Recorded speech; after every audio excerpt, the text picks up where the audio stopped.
Ang probinsya ng Sultan Kudarat, hindi po yung katulad na naririnig natin sa mga chismis na nakakatakot o malayong puntahan at hindi dapat puntahan.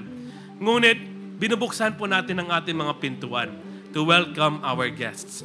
We welcome most heartily and sincerely the Commission on Elections headed by the Chairman, Honorable George Erwin Garcia. When we welcome guests here in the province of Sultan Kudarat, we give them all our best. Kaya sana po sa pagbisita niyo, Sir Chairman, ay naramdaman ninyo ang aming pagmamahal, ang aming sincerity, at ang taste ng Sultan Kudarat experience.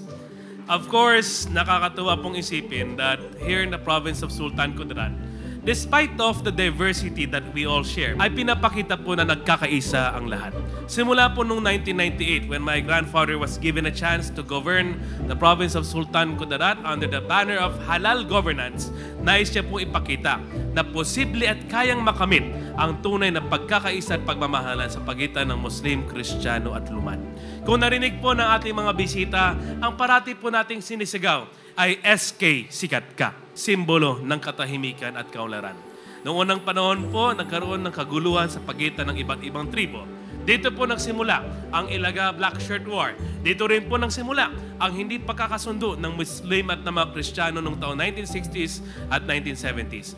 Ngunit, ang dating probinsyang na napakagulo, napakadilim at napakahirap, nang dahil po sa ating pagkakaisa ay kaya palang bumangon at gumawa ng kanyang sariling pangalan. Alhamdulillah ngayon, tunay na sikat, nagkakaisa at tumatiginting na Sultan Kudarat Province. We are with the national government in its programs and advocacies. Tayo rin po ay number 1 sa Peace and Order Councils, and tayo rin po ay nakatanggap ng pinakauna nating National Seal of Good and Local Governance.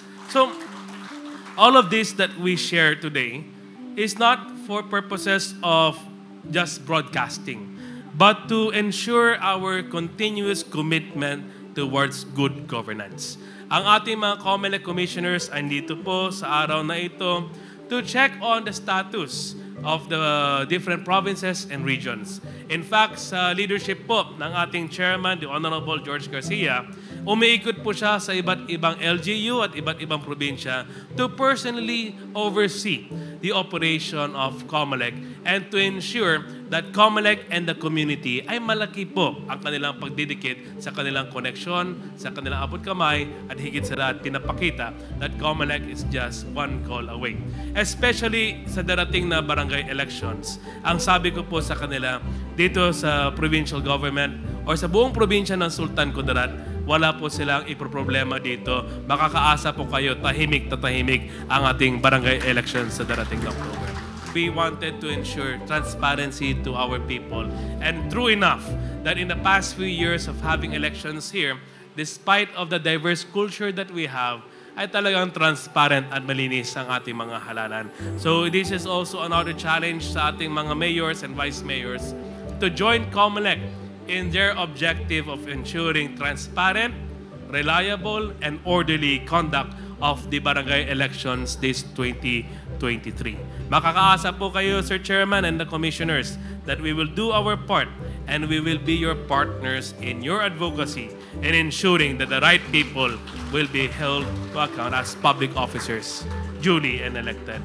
Rest assured na sa ating mga paglalakbay at sa ating pakikisama ay kasama niyo po kami sa lahat-lahat ng inyong adhikain, advokasiha at programa para sa ikakaunlad ng bansang Pilipinas. Mabuhay po tayong lahat. Isang magandang hapon. SK Sikat Ka. At assalamualaikum warahmatullahi wabarakatuh.